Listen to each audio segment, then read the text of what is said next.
Buongiorno a tutti amici di Angolo Nerazzurro, bentornati sul canale, buon giovedì. Anche oggi andiamo a riepilogare e commentare le ultime in casa Inter analizzando ruolo per ruolo, quindi difesa, centrocampo, il quinto, tra delle uscite che si stanno sbloccando e quelle che potrebbero essere invece le prossime mosse dell'Inter, aggiungendo ciò che farei io invece, su quali nomi andrei a puntare. Ovviamente parliamo di profili fattibili per costi, per il peso a bilancio, quindi nessuna idea ecco particolarmente fantasiosa. Andiamo con ordine, partiamo proprio dalla difesa e come sempre io vi ricordo un bel like al video e l'iscrizione per dare un grandissimo supporto. Iniziamo dalla Gazzetta dello Sport e da quella che è l'ufficialità che è arrivata nella giornata di ieri.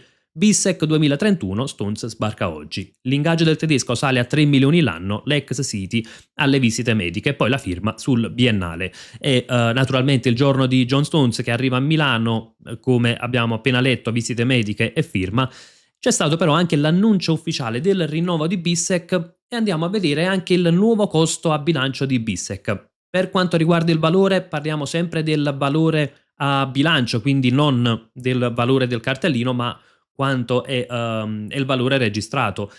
5 anni di contratto perché appunto è un rinnovo fino al 2031, l'ammortamento è diventato davvero minimo di Bissek, l'ingaggio netto da 3 milioni beneficia ancora del decreto crescita, che ricordiamo dura 5 anni, quindi anche se non è più in vigore, però per i contratti che sono stati stipulati col decreto crescita, per i 5 anni del contratto ecco c'è questo decreto, poi scaduti i 5 anni si passerà alla normale tassazione. Il costo annuale 4,6 milioni, quindi costo ridotto, in rinnovo importantissimo per quello che qualche settimana o qualche mese fa era stato uno dei temi del calciomercato, delle possibili uscite di un Bayern che si stava interessando, quindi è un rinnovo fondamentale anche per le caratteristiche del calciatore, insomma caratteristiche che non hanno gli altri difensori della rosa. Andiamo anche avanti con gli articoli, continuiamo ecco il focus sui difensori prima di spostarci al centrocampo e leggiamo sul Corriere dello Sport: le chiacchiere stanno a zero. Stones all'Inter riapre un filone, 11 titolari da 12 milioni. Un'eccezione alle nuove regole di OH3 per alzare la qualità a costi contenuti. Ecco, il Corriere dello Sport sottolinea il fatto che l'Inter è andato a prendere un parametro zero. Sembrava un'ipotesi completamente da scartare con OH3, invece ecco ci sono delle eccezioni. Poi magari ci si può ecco, interrogare sulla validità dell'operazione, non tanto dal punto di vista tecnico, perché come abbiamo sottolineato più volte, Stones è un difensore che non ha bisogno insomma di presentazioni, quanto dal punto di vista degli infortuni e quindi della tenuta fisica e dal punto di vista ecco, delle scelte del mercato, della progettualità del mercato e coi cambi insomma di caratteristiche e di obiettivi. Però in sé, e come sottolinea anche il Corriere dello Sport, abbiamo gli 11 titolari che in media sono costati 12 milioni a testa, quindi ecco, tante volte vengono criticati Marotta e Ausilio. Io stesso ho mosso qualche critica, magari ad un operato che non sempre mi trova d'accordo, però poi vanno dati anche i meriti. Oggi l'Inter è la squadra più forte in Serie A con un 11 titolare che costa in media di cartellini 12 milioni a calciatore, quindi sicuramente è un punto importante questo. Poi non dimentichiamo però che ci sono anche il peso a bilancio che ha ogni parametro zero. Restiamo sul Corriere dello Sport e leggiamo Robbo Kivu, difesa rotante. Stones al centro, Akanji e Bissek possono coprire le 3 posizioni. Carlos Augusto può fare Bastoni o il vice di Marco. L'ex City sbarcherà oggi a Milano per le visite mediche, firmerà un biennale. Ecco, come appunto leggiamo, Stones è centrale, Akanji e Bissek, secondo il Corriere dello Sport, possono agire sia al centro sia da terzo a destra che da terzo a sinistra. In realtà io vado a sottolineare un altro aspetto che non è soltanto dovuto ecco, alla duttilità di questi calciatori, ma quanto anche alle caratteristiche diverse, e questo permetterà a Kivu di decidere di partita in partita. Perché oggi abbiamo Stones che al netto degli infortuni, che ribadisco è una preoccupazione, ecco, probabilmente non ci garantirà 40 partite all'anno, anche se me lo auguro, però per caratteristiche è quel difensore dal tasso tecnico elevato in costruzione, è quel difensore bravo a guidare la difesa, è quel difensore bravo nelle letture quindi proprio nell'anticipare, ecco, le mosse dell'avversario. Per quanto riguarda Kanji invece è un difensore forse meno leader in difesa, meno concentrazione massima per 90 minuti, però più veloce, quindi magari più bravo nella copertura della profondità, nel rincorrere l'avversario. E poi abbiamo Bissek che invece è quello più aggressivo dei tre, quindi quello che magari esce più forte sull'uomo, quello anche più propositivo, magari gioca da terzo e va ad invadere la metà campo avversaria, cosa che sicuramente non ha Stones e che ha molto meno Akanji. Quindi sono caratteristiche diverse che permettono a Kivu anche di strutturare la difesa a seconda della partita, a seconda dell'avversario, senza dimenticare il grande salto di qualità che secondo me ha fatto Bissek nell'ultimo anno, perché fino a 2 anni fa, 2 o 3 anni fa, era un calciatore molto aggressivo, molto irruento, ma spesso indisciplinato tatticamente, cosa che invece ha mostrato lo scorso anno, disciplina tattica, quindi uscite sì, ma fatte con buone letture. Insomma, Bissek secondo me è sempre più vicino a poter essere considerato un assoluto top player. Poi naturalmente qualcuno magari storce il naso su questa affermazione, però ad oggi io soprattutto in Serie A non vedo tanti difensori superiori a Bissek. Andiamo avanti anche con gli altri articoli e spostiamo appunto il focus sul centrocampo. La Gazzetta dello Sport torna a fare il nome di Jones. Leggiamo infatti: Kivu vuole Jones, l'Inter insiste, ora un jolly in più, tutto sull'inglese. Caccia un settimo mediano diverso dagli altri e Liverpool potrebbe abbassare le pretese. Andiamo anche a vedere l'immagine successiva dove appunto vengono riportati i centrocampisti confermati, quindi i 6 profili confermati, più da cedere Frattesi, Aslani e Massolen. Per Massolen probabilmente si tratterà di un prestito. Arriviamo anche al punto sulle uscite. È praticamente fatta la cessione di Akinsamiro al Monza, 7 milioni e mezzo più il 10% sulla futura rivendita e non ci sarà recompra, quindi l'Inter lascia partire il centrocampista. Personalmente non vedo una grande perdita, nel senso che sì, è un buon centrocampista, ma non avrebbe praticamente mai giocato, secondo me, nel centrocampo dell'Inter.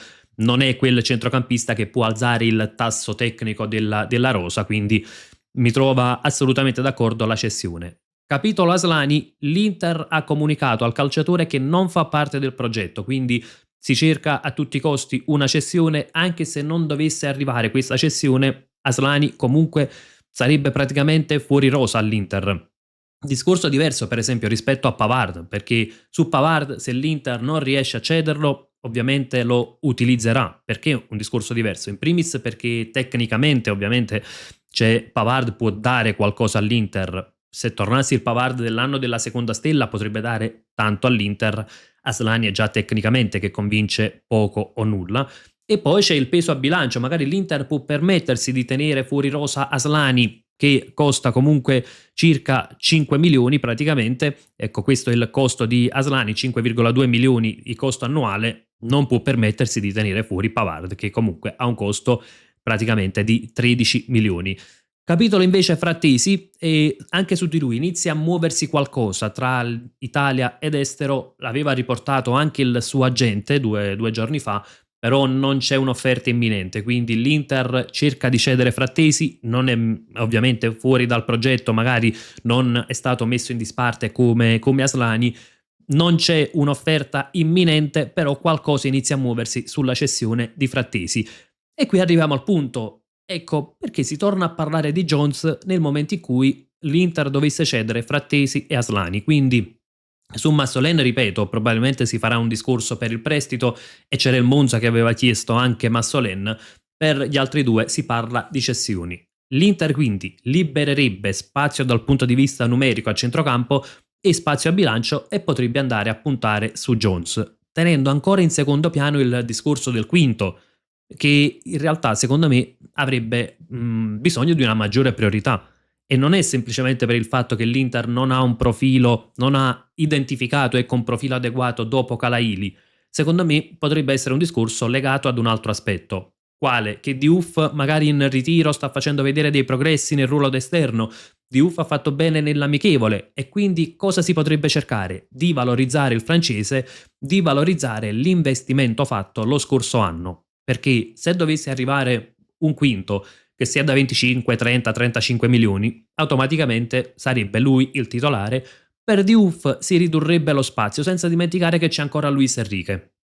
Se nel caso invece in cui l'Inter prendesse un quinto, ecco io non credo che non arriverà, ma magari potrebbe prendere più un quinto a basso costo, ecco che ci sarebbe più spazio per Diouf, ecco che Diouf potrebbe essere valorizzato e quindi da qui potrebbe esserci la scelta nel momento in cui dovessero uscire Frattesi e Aslani di andare a puntare magari su Curtis Jones, premesso se il Liverpool dovesse abbassare le pretese, cosa che potrebbe fare, ma non mi aspetto che dai 40 milioni passino ai 25. Arriviamo al punto però, cosa farei io, come agirei nel momento in cui dovessero uscire Frattesi e Aslani e andiamo a prendere ecco la nostra tabella, oserei dire quasi la solita tabella, sposto la mia immagine per avere una visuale migliore. Ecco, praticamente questa è la situazione Inter. Akin Samir è in uscita, quindi possiamo già annullare il suo peso, ma è davvero un qualcosa di minimo. Più che altro è una plusvalenza importante quella di Akin Samiro. Qui l'abbiamo segnato come pari a zero il valore, ma era molto vicino se non è proprio zero. E quindi rappresenta una plusvalenza importante, però libera di poco il bilancio. Ipotizziamo le uscite di Frattesi e Aslani, perché in questo momento il costo rosa dell'Inter è superiore di circa 8 milioni rispetto a quello dello scorso anno, aggiungendo già il rinnovo di Bissek e non dimentichiamo che nei prossimi giorni, nelle prossime settimane potrebbe arrivare anche quello di Pio Esposito. Anche per lui si prevede un ritocco dell'ingaggio, anche per lui poi ecco, potrebbe essere allungato fino al 2031.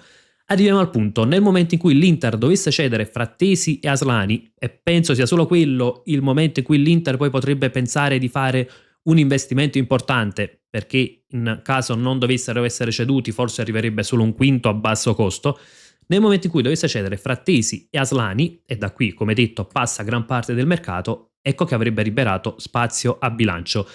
A questo punto ci sono più strade perché questo spazio potrebbe essere utilizzato per prendere Jones. Qui ho anche riportato i possibili acquisti, per esempio Jones l'ho riportato a 35 milioni, quindi provo anche ad ingrandire un po' ecco, la scheda in modo da avere una visuale migliore. L'ho riportato a 35 milioni perché penso che seppur ci possa essere un margine di trattativa non sarà molto ampio con Liverpool, quindi costerebbe 12 milioni e mezzo. A quel punto l'Inter dovrebbe puntare un quinto a basso costo. Io continuo a pensare che la scelta migliore nel momento in cui dovessero uscire Frattesi e Aslani sarebbe quella di andare a puntare su Guela 2, quindi prendere un quinto che può essere titolare.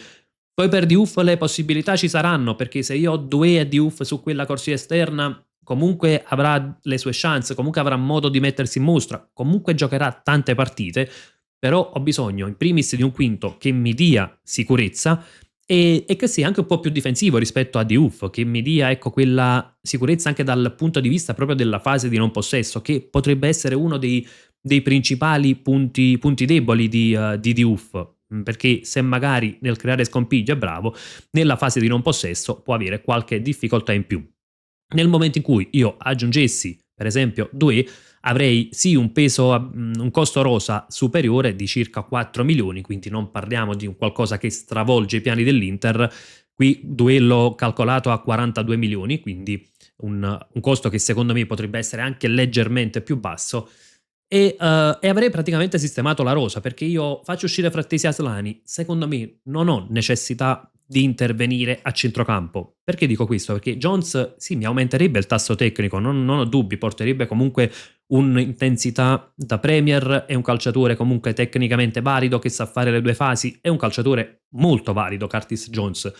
Però guardiamo anche l'altro aspetto, se arriva Jones dovrebbe fare il titolare perché se l'Inter va a spendere oltre 30 milioni, adesso che siano 30, 35, 37, sarebbe comunque una cifra che porta il calciatore ad essere un titolare e automaticamente andrebbe a ridurre lo spazio per Stankovic, per Sucic, due calciatori che sono in rampa di lancio, due calciatori che il prossimo anno sono chiamati ad avere un'importanza ancora maggiore nella rosa dell'Inter, forse ad essere anche i titolari. E quindi io non vado a togliere spazio ai calciatori che insomma sono in rampa di lancio. E c'è un altro aspetto, magari Kivu vuole 7 centrocampisti, se l'investimento ovviamente sempre col benestare di Kivu viene fatto sul quinto, ecco che magari a centrocampo ne abbiamo già i 6 che avevamo visto sulla Gazzetta dello Sport, più io posso aggiungere magari Topalovic, che secondo me è un calciatore che può crescere tanto, è giovane, ma ha fatto vedere delle buone qualità tecniche, una buona duttilità, può fare il definitivo salto di qualità se aggregato alla prima squadra. senza la necessità, ecco, non devo puntare tutto su Topalovic, magari gli do un minutaggio, gli permetto di vivere la prima squadra, gli do delle chance e ecco, magari viene spesso sottolineato questo aspetto, ma è un giocatore dell'Under 23, quindi ha bisogno di crescere. Ma se è lo stesso calciatore con le qualità di Topalovic noi lo troviamo in un altro club, magari per esempio come Stankovic col Club Bruges, come magari, ecco, magari un calciatore che si mette in mostra nell'Eredivisie, un calciatore che si mette in mostra nella Ligue 1 o peggio ancora nella Premier, con le stesse qualità, noi abbiamo una percezione diversa del calciatore. Magari quel tipo di profilo viene valutato 30, 35, 40 milioni e poi a quel punto però, visto il prezzo, viene considerato valido. Se abbiamo un profilo del genere nella nostra rosa, nelle nostre giovanili, iniziamo ad aggregarlo alla prima squadra e concentriamo invece gli investimenti dove effettivamente abbiamo bisogno di un profilo. Però ribadisco, probabilmente non è questa l'idea dell'Inter proprio per cercare di valorizzare Diouf. E allora ci sarebbe l'altra soluzione che io qui ho ipotizzato, se anziché Doué ci sarebbe il quinto a basso costo, perché secondo me il quinto serve comunque sulla destra. Per me abbiamo Diouf che sta facendo un processo di, io l'ho definito tra virgolette, di quintizzazione, ma non è ancora un quinto completo a tutti gli effetti, non potrebbe esserlo naturalmente, e allora ci sarebbe quel quinto a basso costo, quel tipo di affare che a me piace sempre particolarmente. In questo caso, ecco, abbiamo il nome di Hansen, l'esterno del Randers, quindi giovanissimo, è un classe 2005, costerebbe pochissimo, quindi non andrebbe a togliere comunque spazio per altri affari, anche se si prendesse Jones, comunque l'Inter potrebbe permettersi di aggiungere un profilo dal costo, forse esagerando, ecco, di 2 milioni e mezzo, 2 milioni e 2 dal costo annuale,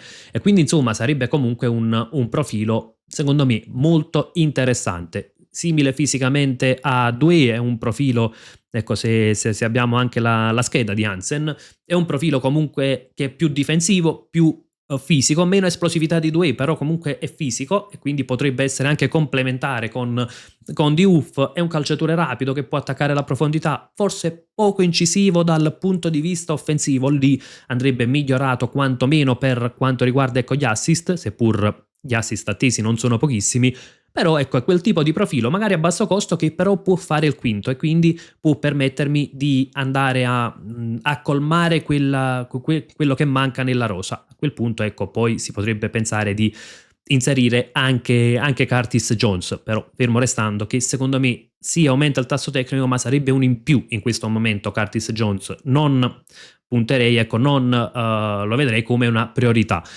C'è poi un'altra situazione ed è quella relativa a Pavard. Nel momento in cui non esce Pavard, secondo me la difesa dell'Inter rimane così per forza di cose, in primis perché va dato spazio ad un calciatore che ha un peso a bilancio così importante, non puoi accantonarlo, perché ci sono 6 elementi e comunque, ecco, la difesa è al completo. Nel momento in cui invece dovesse uscire Pavard, ecco che si potrebbero fare ancora altri ragionamenti, perché si abbasserebbe di tanto il costo rosa e io avevo proposto altri due acquisti. Uno è quello di Flamingo, che secondo me è davvero un bel profilo, può essere sia centrale sia può giocare da terzo a destra, quindi con Akanji stabilmente al centro. Ho ipotizzato un costo di 25 milioni, non elevatissimo, per un profilo molto tecnico, molto veloce, dalle buone letture difensive, da migliorare tatticamente in una retroguardia a 3 perché di solito ha giocato a 4. Oppure, come vediamo dalla grafica, c'era l'altro profilo che era quello di Mbov, che costa ancora qualcosa in meno, però è un centrale puro, e anche lui comunque abbastanza rapido, forte fisicamente, con buone letture, e del Paris FC, un po' meno giovane rispetto a Flamingo, in classe 2000, però a basso costo. Quindi insomma anche l'uscita di Pavard e l'ingresso per esempio di Flamingo, costi annuali più bassi, possibilità di valorizzarlo, possibilità che possa esplodere, ecco che potrebbe essere un'ottima scelta. Romero invece praticamente è da escludere perché ha fatto una richiesta di ingaggio, da quanto abbiamo letto ieri, tra i 7 e i 7 milioni e mezzo, insomma una richiesta assolutamente folle per le casse dell'Inter, ma per esempio anche per quelle dell'Atletico che era interessato, e quindi è un nome secondo me da escludere, a meno che magari ad agosto inoltrato non abbassino sensibilmente le pretese sia la squadra che il calciatore, ma io andrei in questo momento, se dovesse uscire Pavard, su un profilo futuribile, quello che poi se sarò stato lungimirante, se avrò valutato bene le caratteristiche, può esplodere definitivamente. E c'è poi l'altro aspetto, ecco, per esempio qui avevamo messo 2, se andiamo ad aggiungere per esempio anche il nome di Flamingo saremmo comunque pienamente nel budget del costo rosa, quindi per esempio ecco in questo caso saremmo ad un costo rosa leggermente più alto, ma parliamo neanche 1 milione in più. E poi c'è il nome di Luis Enrique. Ieri ne abbiamo parlato anche in live. Per me Luis Enrique è un calciatore che continua ad essere adattato, adesso quinto a destra, vice di Marco. È un calciatore che in quella posizione non riesce a dare qualcosa in più, non aggiunge qualcosa in fase offensiva, in fase difensiva, al massimo riesce a fare il compitino, ma non è il suo ruolo. Ecco, io valuterei per esempio sempre in quell'ottica di valorizzare i calciatori giovani, anche all'uscita di Luis Enrique, e se devo magari aggiungere in un altro ruolo, se voglio obbligatoriamente puntare su Jones, io magari da vice di Marco posso andare ad aggregare alla prima squadra anche Marello, perché è un calciatore che fisicamente non è molto più indietro, è leggermente più indietro rispetto agli altri profili della prima squadra, ma non parliamo per esempio di Cocchi, che quando giocò in Coppa Italia dimostrò di essere molto lontano dal fisico e dall'intensità della Serie A. Marello fa vedere delle buone cose dal punto di vista tattico ed è molto tecnico, è giovane, possiamo avere ecco quel coraggio di aggregarlo alla prima squadra, avendo comunque Carlos Augusto che può darmi sicurezza anche da vice di Marco. Però ecco, quando abbiamo dei profili giovani, dei profili che mostrano delle qualità, dei profili che mostrano anche quelle qualità per essere aggregati alla prima squadra, secondo me vanno aggregati, perché lo stesso profilo, se andiamo a prenderlo da un altro campionato, magari lo andiamo a valutare 25-30 milioni e abbiamo una percezione diversa, però secondo me c'è bisogno di avere ecco coraggio, soprattutto in un ruolo in cui ad oggi non abbiamo un vero vice di Marco se non Carlos Augusto che fa il doppio lavoro, e con Luis Enrique che secondo me è meno funzionale rispetto a Marello in quella posizione. Proseguiamo anche con gli ultimi articoli di giornata. Ecco, non sembra però che l'Inter abbia intenzione di fare quello che ho ipotizzato io, e qui vediamo per esempio lo sponsor di Manica, da BBVA 8,5 milioni, così la Manica è da record, praticamente è un incasso record per la Serie A e che mette l'Inter come sponsor di Manica tra le squadre in Europa che percepiscono di più da suddetto sponsor, quindi al pari per esempio del Bayern Monaco. Vediamo poi partita la tournée in Asia e Australia, riecco Ciala Sucic ma manca la Tula. Ieri sera il volo da Malpensa senza le 2 punte e l'acquisto Stones. Chivu punta sul blocco azzurro. Ecco, poi la prima amichevole sarà sabato alle 13:30 contro il City. Vi aspetto anche le vostre considerazioni nei commenti, e anche se qualcuno dirà sicuramente ma OH3 non spenderà 40 milioni per 2, ma OH3 non spenderà 35 milioni per Curtis Jones, occhio, perché delle eccezioni possono esserci. L'abbiamo visto per esempio anche su Stones, i parametri zero sembravano completamente esclusi dalle idee dell'Inter. Un calciatore over 30, un calciatore comunque con un ingaggio importante, sembrava che non facesse mai al caso dell'Inter, invece ecco c'è stato per esempio l'arrivo di Stones. Secondo me su determinati profili, quando l'investimento viene ben ponderato, ecco ci possono essere delle eccezioni. L'unico punto, e andiamo in chiusura, è che prendere quella 2 dà meno possibilità di valorizzare l'investimento per Diouf e per Luis Enrique, e quella potrebbe essere una chiara richiesta del fondo, visto che lo scorso anno sono stati presi quei 2 calciatori per cifre diciamo così importanti per ciò che ha speso l'Inter in questi 2 anni, quindi 20 milioni più bonus per Diouf, 23 più bonus per Luis Enrique. Ecco, il fondo potrebbe chiedere la valorizzazione di questi elementi, e quindi a quel punto è un po' esclusa la possibilità di fare grosso investimento sul quinto. Bisognerebbe andare a puntare secondo me su un profilo più economico, ed ecco che per esempio Hansen farebbe al caso dell'Inter, o un profilo del genere, ecco quel giovane semisconosciuto da valorizzare. Aspetto come sempre le vostre considerazioni nei commenti, e come sempre io vi lascio con un gran bel Forza Inter.